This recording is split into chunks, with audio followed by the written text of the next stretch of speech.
Invoquons la présence de Dieu.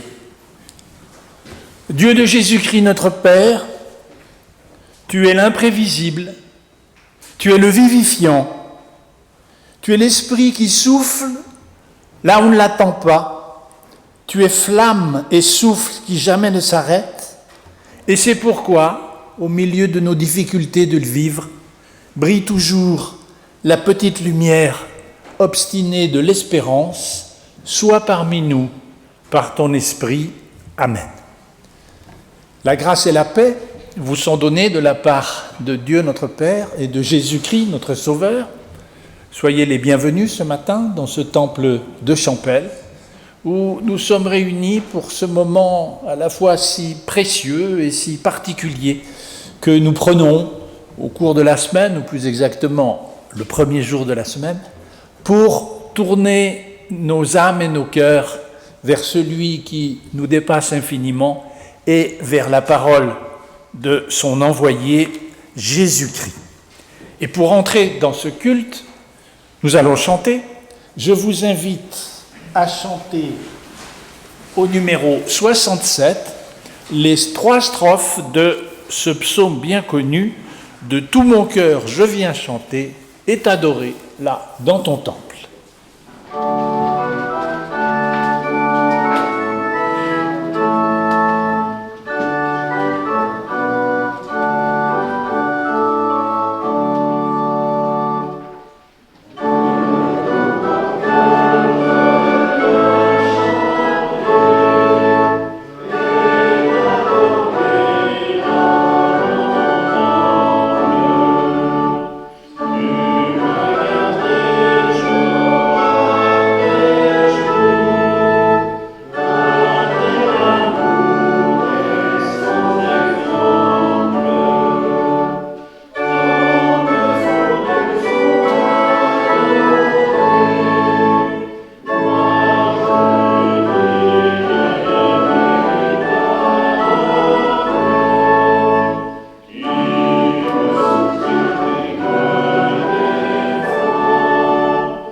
Voici comment Jésus a résumé la loi dans l'Évangile.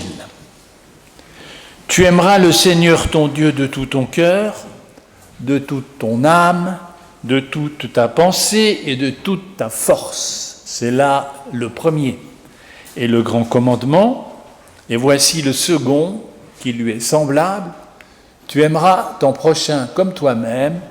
De ces 2 commandements dépendent la loi et les prophètes. Et je vous invite à la prière.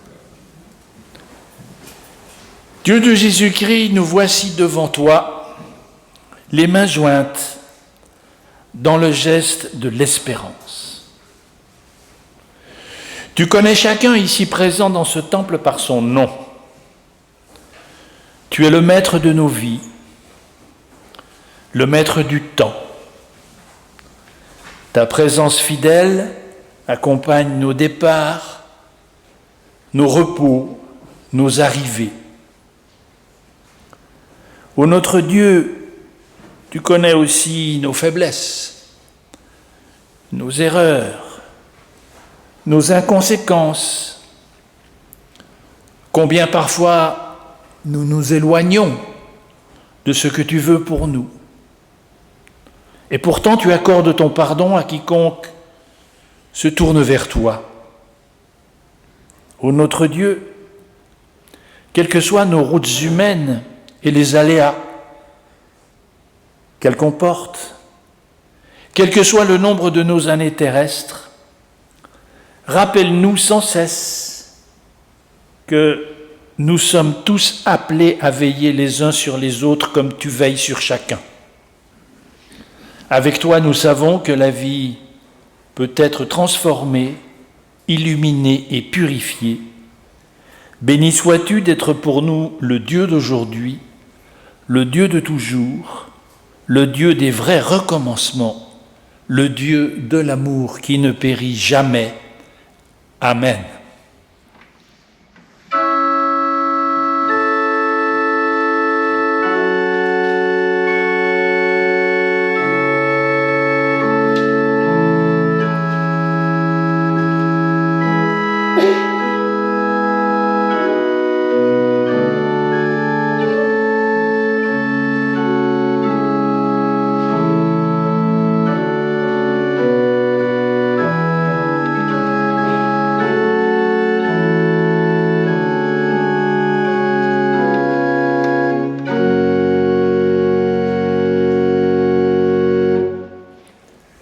Quiconque se tourne vers Dieu avec confiance est assuré de recevoir de lui cette certitude: je ne désire pas la mort du pécheur, mais qu'il puisse changer et vivre.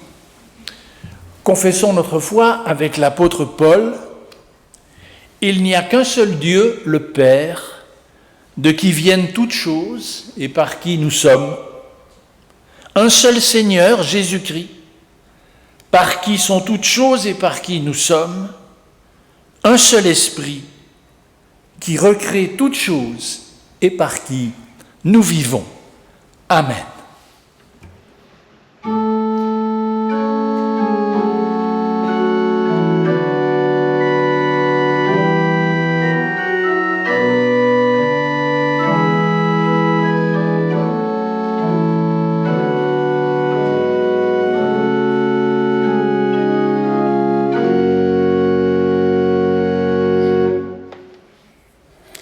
Nous lisons le psaume 142.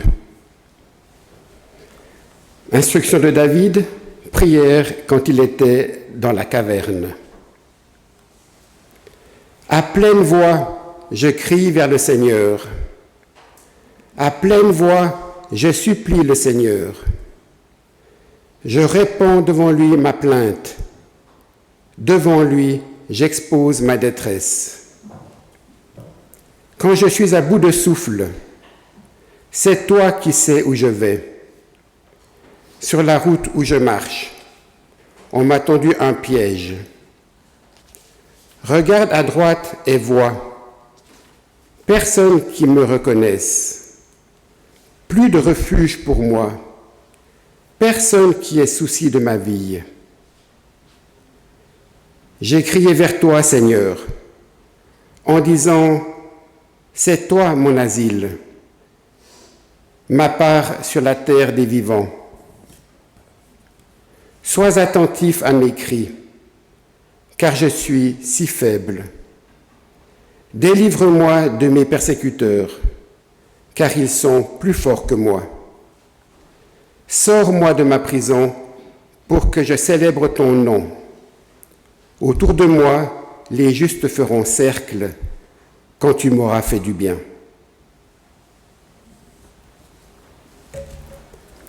est dans l'évangile de Marc, au chapitre 9, les versets 14 à 27. En venant vers les disciples, ils virent autour d'eux une grande foule et des scribes qui discutaient avec eux. Dès qu'elle vit Jésus, toute la foule fut remuée, et l'on accourait pour le saluer. Il leur demanda : « De quoi discutez-vous avec eux ?» Quelqu'un dans la foule lui répondit : « Maître, je t'ai amené mon fils. Il a un esprit muet. L'esprit s'empare de lui n'importe où.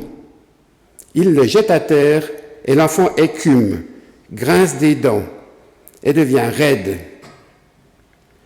J'ai dit à tes disciples de le chasser, et ils n'en ont pas eu la force. »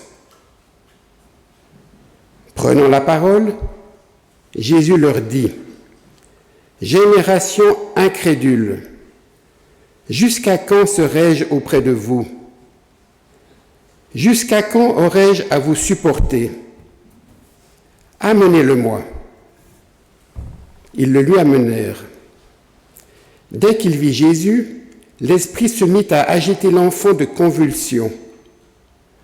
Celui-ci, tombant par terre, se roulait en écumant. Jésus demanda au Père : « Depuis combien de temps cela lui arrive-t-il ? » Il dit : « Depuis son enfance. Souvent, l'Esprit l'a jeté dans le feu ou dans l'eau pour le faire périr. Mais si tu peux quelque chose, viens à notre secours, par pitié pour nous. » Jésus lui dit : « Si tu peux, mais tout est possible à celui qui croit. » Aussitôt, le père de l'enfant s'écria : « Je crois. Viens au secours de mon manque de foi. » Jésus, voyant la foule s'attrouper, menaça l'esprit impur.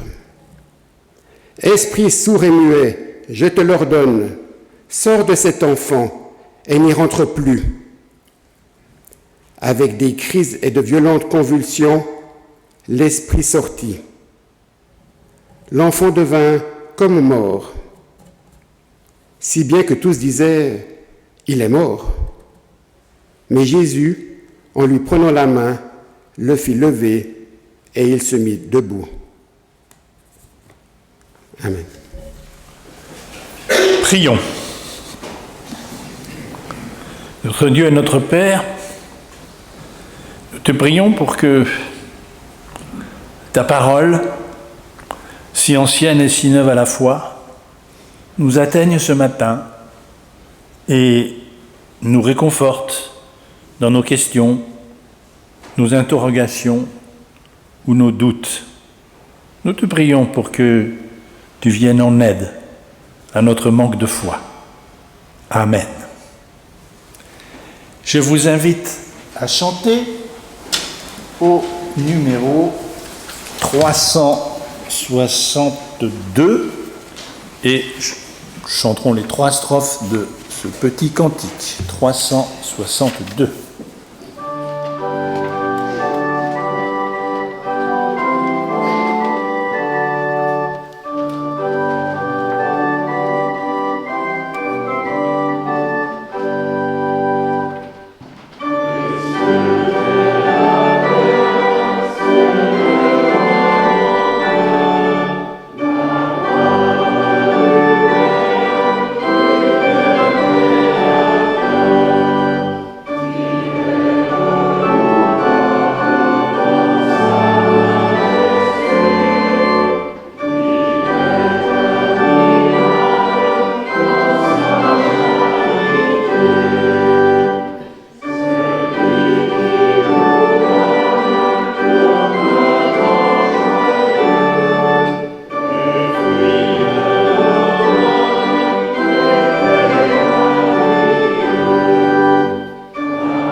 Combien d'entre nous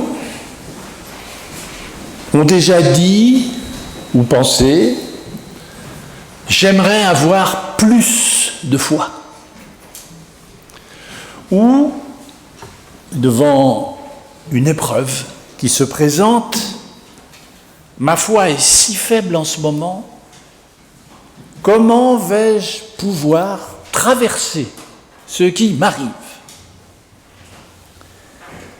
Le récit de l'exorcisme d'un enfant possédé que nous avons lu dans la version de Marc, avec toute la finesse psychologique qui est propre à cet évangéliste, cerne la véritable nature de la foi chrétienne avec cette admirable prière qui est peut-être la plus honnête de toute la Bible. Je crois, viens au secours de mon manque de foi. Il est question d'un père dont le fils souffre d'épilepsie depuis son enfance. Nous pouvons dire épilepsie parce que nous avons une description clinique, la plus ancienne probablement que nous possédions, de cette maladie. À l'époque de Jésus, on attribuait la cause à des esprits impurs qui provoquaient la maladie. Et ces esprits, il fallait les chasser pour guérir. Ce père, donc, on comprend qu'il a tout essayé. Au fil des ans, il est allé de médecin en guérisseur, il a probablement dépensé beaucoup d'argent. Il a entendu parler de Jésus et peut-être qu'il s'est dit qu'au point où il en était, pourquoi ne pas se hasarder? Et voilà que Jésus est absent. Il n'y a là que les disciples qui tentent l'exorcisme et qui le ratent en public en plus. Jésus, lui, il est en train de redescendre de la montagne de la transfiguration et lorsqu'il arrive sur place, il trouve les disciples en pleine déconfiture et sa première réaction, c'est de s'emporter contre eux avec des paroles qui sont quand même peu agréables. Jusqu'à quand vous supporterai-je, bande d'incrédules? Je dirais qu'à ce moment-là, il n'est pas dans sa meilleure humeur. Et c'est un Jésus agacé et sec que nous dépeint Marc. Pourtant, il entre en matière, de façon abrupte, amenez-le-moi. Le père explique la situation, en s'apitoyant un peu sur lui-même, viens à notre secours, et compassion de nous, si tu peux quelque chose. Et Jésus de rétorquer, si tu peux, tout est possible à celui qui croit. Alors le père de l'enfant, je crois, viens au secours de mon manque de foi. Examinons cet échange qui est le cœur du passage. On va commencer par cet Himalaya spirituel que Jésus jette à la face de cet homme. Tout est possible à celui qui croit. Quand on entend ça, on se sent tout de suite écrasé par une telle affirmation. On se sent renvoyé dans les cordes de notre propre insuffisance. Pourquoi? Mais parce que nous savons bien, nous, que notre foi ne peut pas tout. Nous savons le fardeau des prières inexaucées. Nous savons l'angoisse devant le silence de Dieu qui ne répond pas à nos appels. Nous savons aussi ce que c'est qu'une espérance déçue, voire vaincue. Nous le savons par cœur. Dans ces conditions, à quoi cela peut-il servir de nous écraser en plus, de nous culpabiliser. Comment on fait pour obtenir cette foi pour laquelle rien n'est impossible? Quelle est la recette? Vous serez d'accord que, en y réfléchissant, ça ne tient pas debout, cette histoire. En fait, Jésus le sait aussi, puisqu'il n'ignore rien de ce qui se passe dans une âme humaine. Je dirais qu'il prononce ces mots à dessein. Il n'ignore pas qu'ils entrent en collision avec notre expérience quotidienne. Ces mots, je vais utiliser un mot un peu savant, mais je vais l'expliquer. Ces mots ont une fonction maïeutique, à la manière de Socrate. La maïeutique, ça veut dire, ça vient du verbe accoucher, et Socrate utilisait cette méthode pour faire accoucher ses interlocuteurs de la vérité. Eh bien, c'est un peu la même chose ici.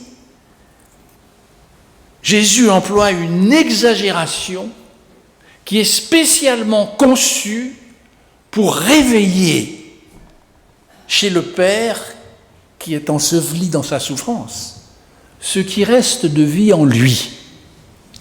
C'est une façon de le tester, de lui dire « Voyons un peu de quoi tu es capable ». Vous savez, il faut parfois secouer les gens pour qu'ils sortent de leur statut de victime. La souffrance, elle est puissante.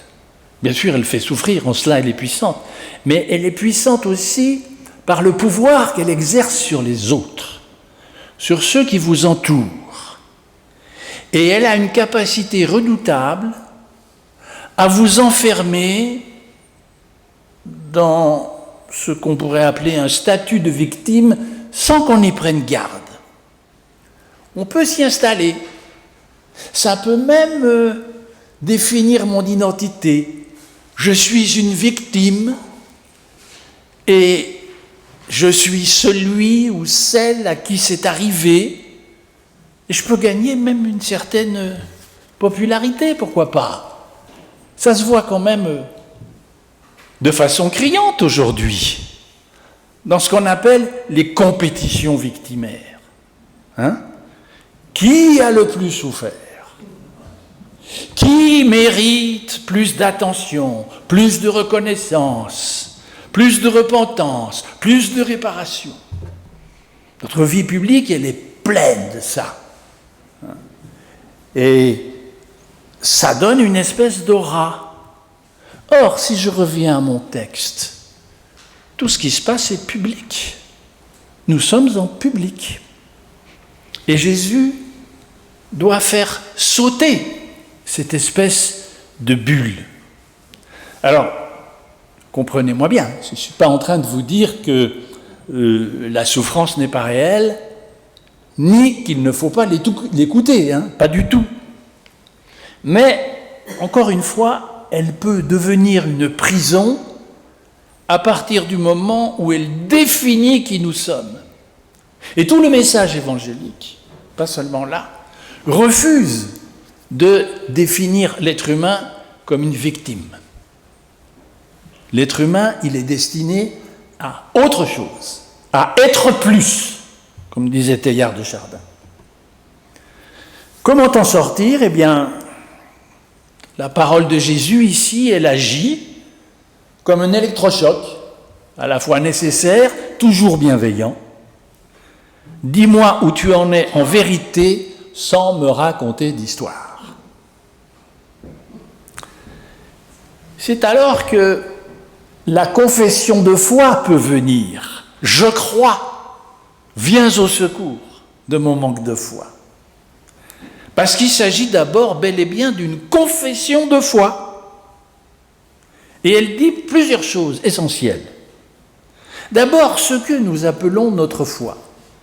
Si, encore une fois, on regarde les choses d'une manière honnête et loyale, sans se raconter d'histoire, Notre foi est un mélange de plein et de vide.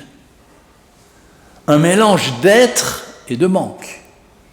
Un mélange de conviction et de doute. Et le plein dont je parle, il n'a rien non plus d'un élan héroïque, mais plutôt d'un consentement minimal, si vous voulez. Un oui du bout des lèvres, à partir du moment où on n'a plus rien à perdre. Ce père, au fond, il y croit très peu. Mais il y croit juste assez pour tenter l'expérience. Juste assez.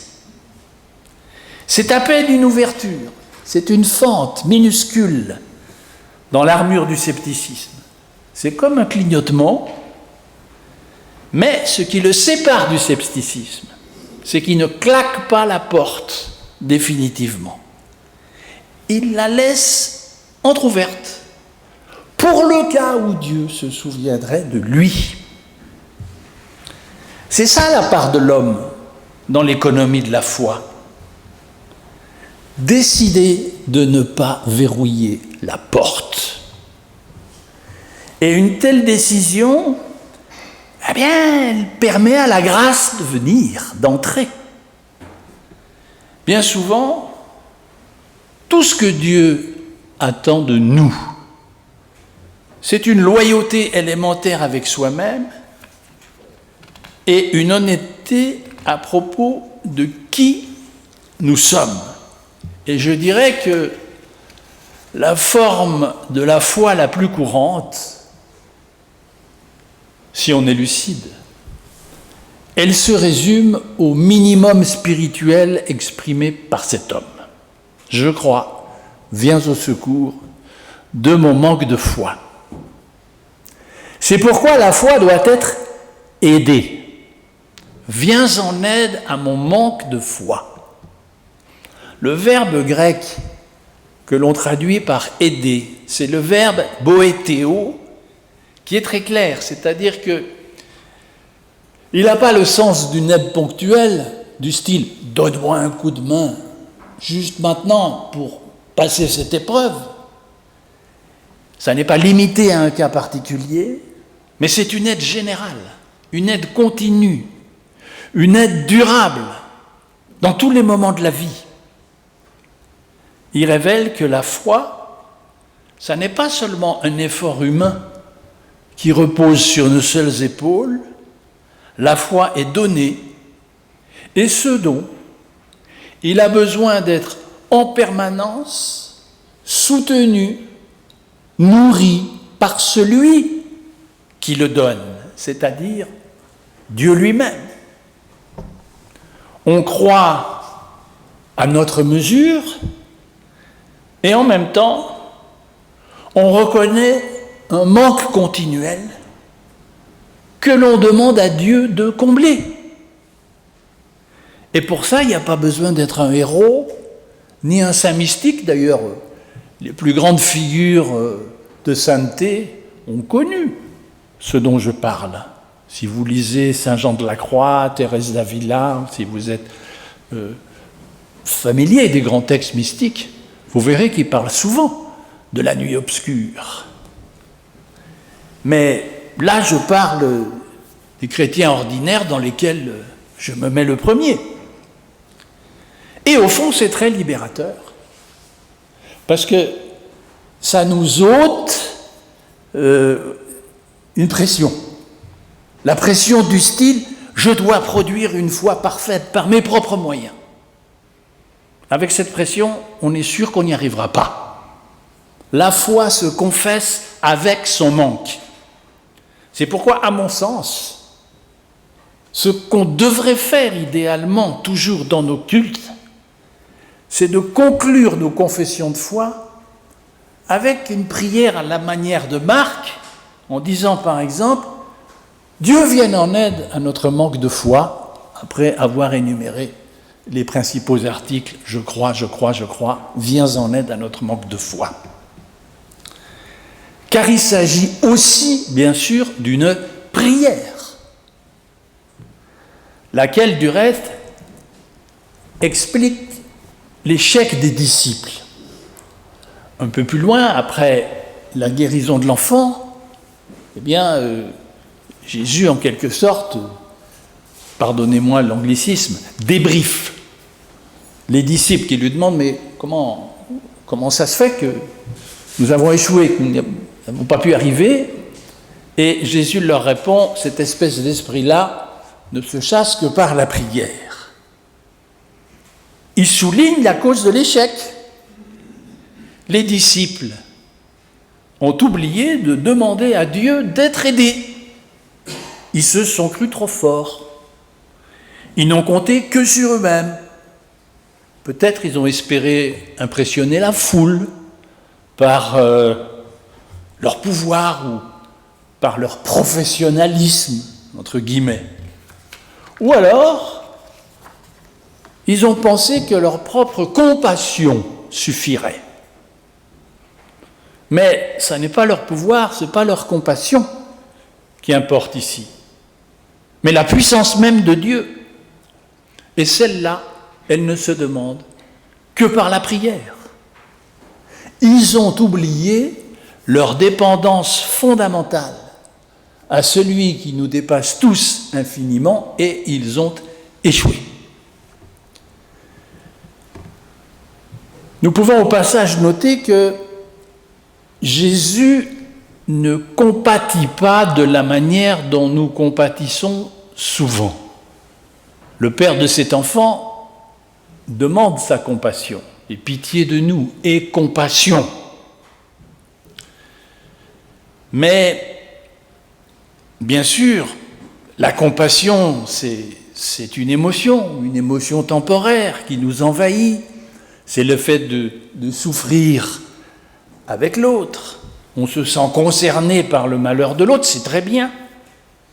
Mais que fait-on de ça ? Pour éclaircir, je vais prendre une anecdote qui vient du monde bouddhiste, puisque vous savez que dans le bouddhisme, la question de la compassion est absolument au centre et prend une importance très grande. Alors cette histoire raconte qu'un jour, un novice raconte à son maître l'anecdote suivante. Il marchait dans la rue et il voit des enfants qui tabassent un chien. Et il dit « J'ai eu tellement de compassion pour ce chien que mon propre corps s'est couvert de bleu. » Et le maître lui répond « Et ça lui a fait quoi au chien ?» C'est une vérité cruelle, mais réaliste. Combien de fois notre compassion reste-t-elle sur nous ? Nous souffrons avec celui qui souffre, nous nous attristons, nous nous indignons, mais la personne, elle reste là où elle est, dans la souffrance. Que faisons-nous pour alléger concrètement cette souffrance ? Eh bien, ce qu'il faut, c'est essayer de passer de la compassion passive à la compassion active.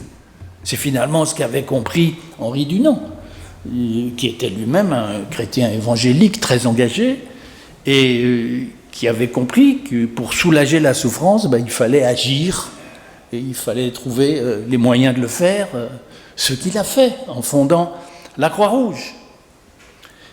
Pour agir, il faut également s'en remettre à Dieu pour qu'il nous aide. La compassion de Jésus, elle agit et elle libère. Il ne se couvre pas de bleu avec le Père, si vous voulez, mais il intervient et il guérit l'enfant.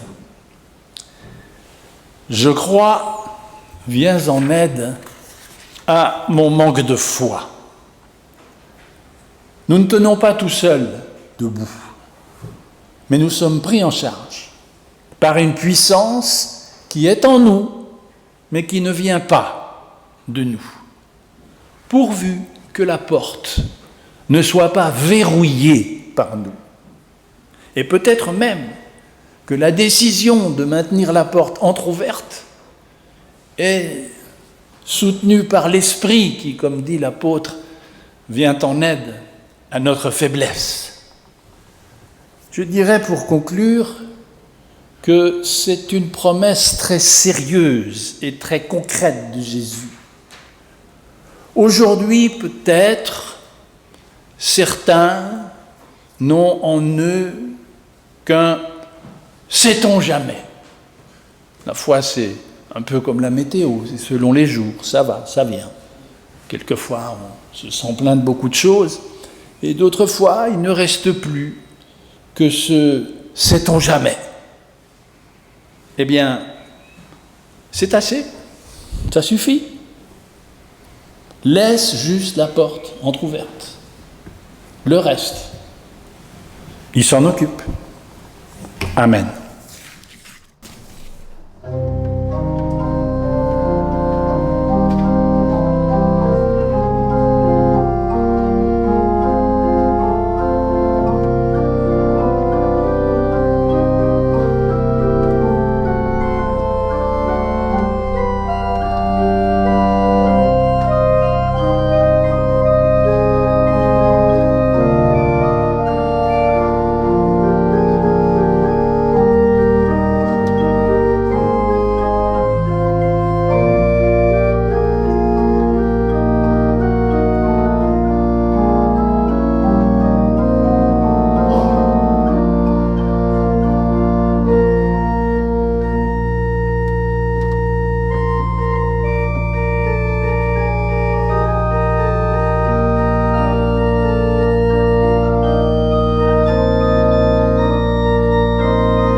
Avant la bénédiction finale, deux brèves annonces.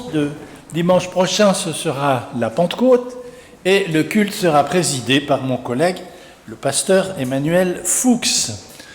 Et puis mardi, le mardi qui vient, troisième volet de la série que je mène en ce moment du séminaire sur tolérance et intolérance, et nous nous interrogerons sur la question de la fraternité, qui est une chose dont la Bible parle d'un bout à l'autre en permanence, et nous le ferons à partir de l'analyse d'un texte, celui de Caïn et Abel, évidemment.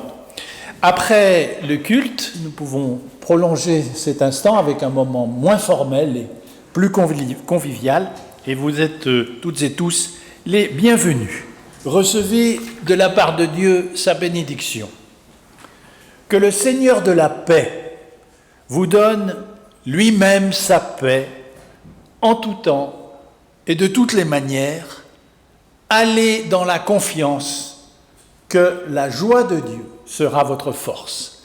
Amen.